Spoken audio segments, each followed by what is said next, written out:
Checking the API distribution in pharmaceuticals by Raman microscopy. Tablets or pills are the most common oral dosage form for over-the-counter pharma and nutraceuticals. The distribution of active ingredients inside the tablet plays a vital role to ensure its effectiveness and safety. Today, we will showcase the chemical analysis of a pharmaceutical tablet using the Sentera 2.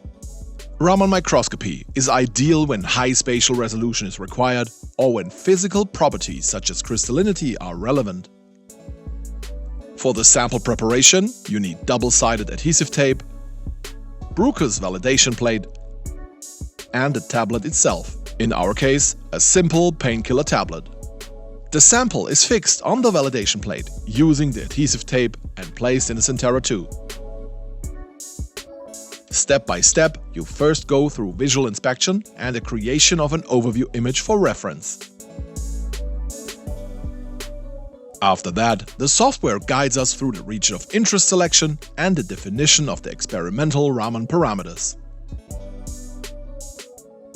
When we close the Sentera's laser safety housing, the measurement is started with just one click. This can take quite a while, and while the measurement proceeds automatically, you can check the progression via the live chemical image. After some time, we receive the results. We can already make out some structures, but to really visualize the API in the pill, we will use the API spectral signature to identify them by a spectral library search. Now we can assign aspirin, acetaminophen, and caffeine to the spectral signatures and are able to visualize their distribution in different colors. But as I said, measuring whole tablets by Raman microscopy takes a lot of time.